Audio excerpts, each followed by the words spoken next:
Hi all, welcome to IAS Academy. We're discussing chapter 1 and the chapter is human values and the topic is role of society, role of educational institutions in inculcating values. The previous chapter we discussed the role of family in inculcating values. Here we'll see the role of society and the role of educational institutions like schools, colleges.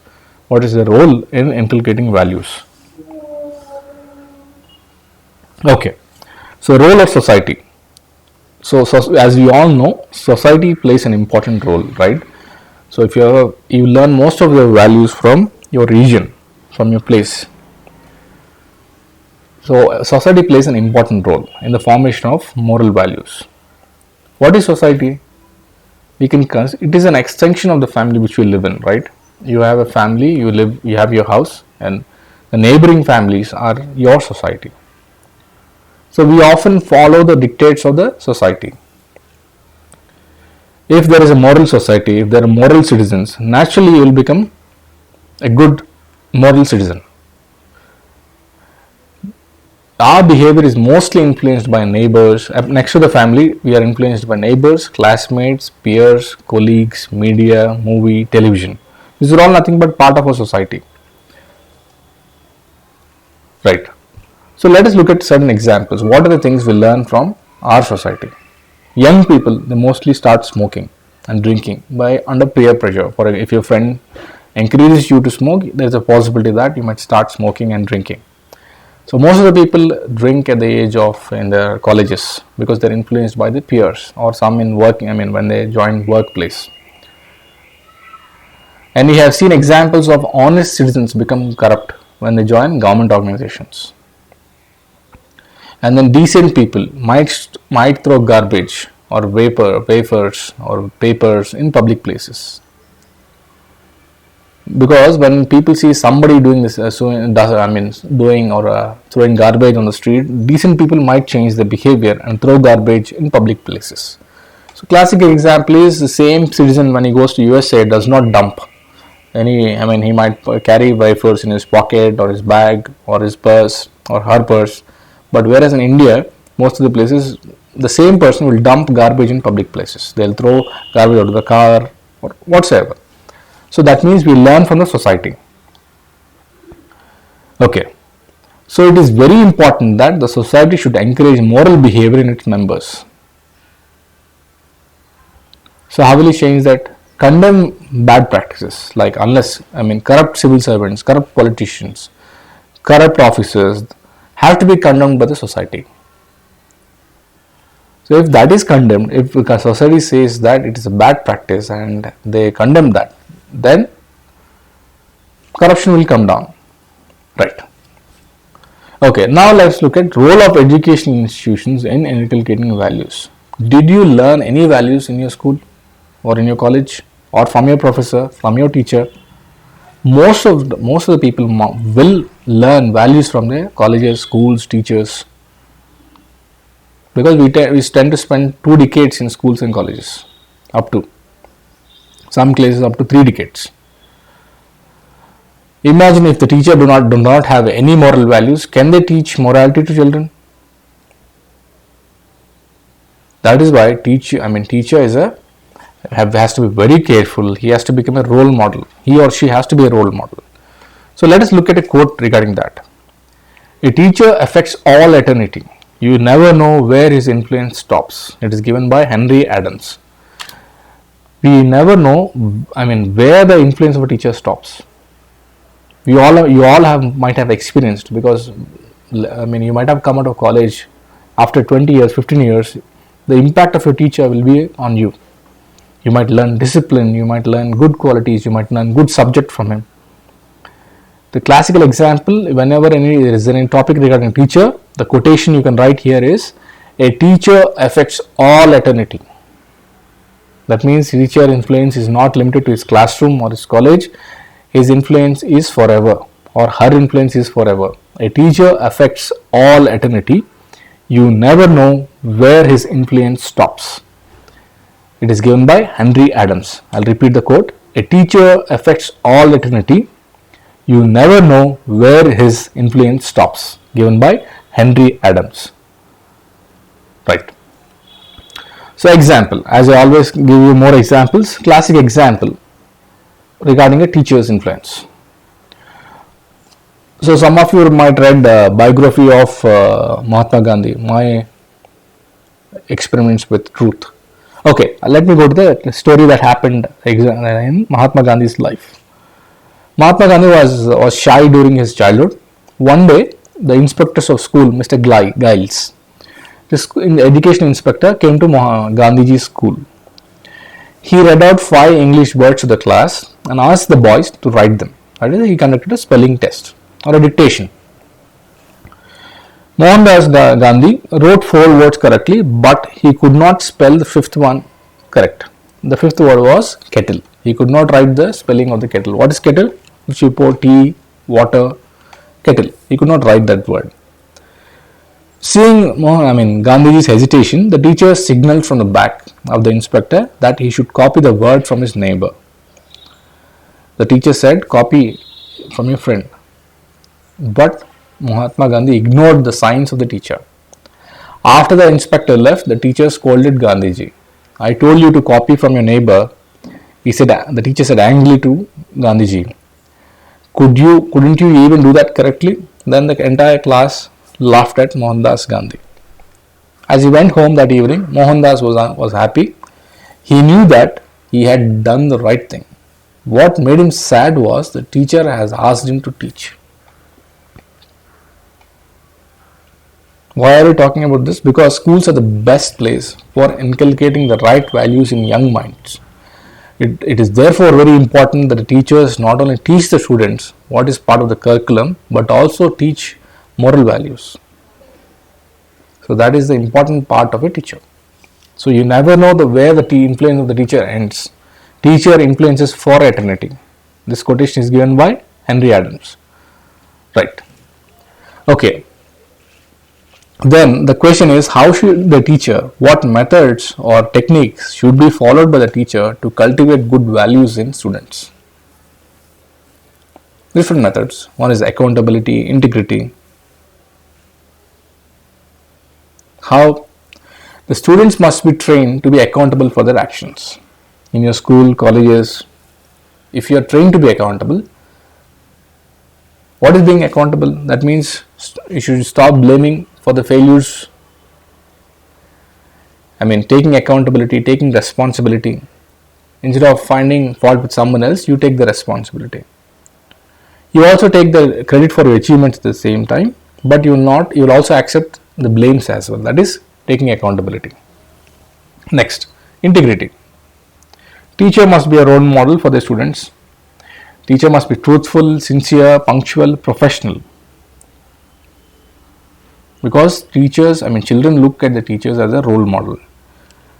They must be taught that honesty is the best policy. And the students must be taught that they must live a life of integrity by conviction rather than compulsion. So these methods should be used: accountability, integrity. Next is through cooperation. Can you win only through competition, or can you win through cooperation? One single individual do everything? We always need team, we always need friends, we always need family. So that is cooperation. We need to cooperate with each other and work in a team. This value must be taught in schools, that we should work as a team, appreciate teamwork, cooperation. How can we learn, teach children these values? Through plays, through stories, through games, through exercises. You can talk about Amul Dairy, example of Amul Dairy, independence movement, all these things. Next is appreciation. In modern days, presently, we all are good at criticizing. You go to YouTube, comment, or you go to Facebook, you comment, criticize them. But appreciation is very important. Some of you might have read this book, How to Win Friends and Influence People by Dale Carnegie.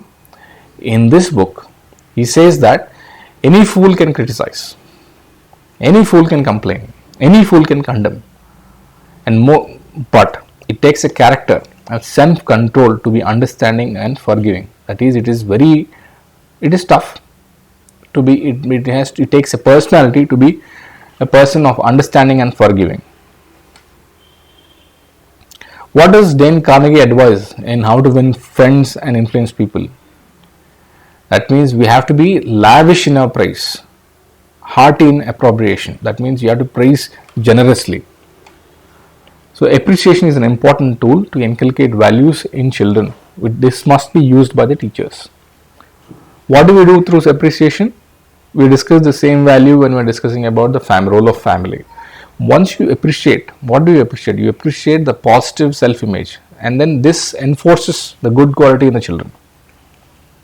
The teacher must learn to appreciate the good work of the children rather than criticizing them. Right. Next is discipline. Next, the method to inculcate values in children is discipline. What is discipline? Being punctual, maintaining silence, maintaining decorum, not doing immoral activities, following the moral path in a disciplined fashion. We all know about hero Akshay Kumar, right? He claims that he never slept after the sunrise. He wakes up at 4:30 a.m. That is why you can see how successful he is. He never enjoys partying. There are many people who are classical examples of discipline. Okay, coming to discipline, let's look at an experiment called marshmallow experiment. What is marshmallow? It is a soft sweet. Okay, this experiment was conducted by a Stanford psychologist, Walter Mischel, in 1990s.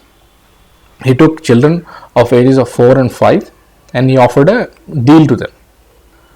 He said you can either eat one marshmallow immediately or you can wait until the experiment return and get 2 marshmallows. So he'll give one marshmallow, one sweet, one chocolate. You can have, if you eat it right away, you can take one. But if you wait till the time I come back, then you can get 2. Most of the kids ate it immediately and went away, but some resisted the temptation and waited for the second sweet. And then years later, this psychologist followed up with children. When these children were 4 to 5 years, now they become adolescents, like 18, 19, 20.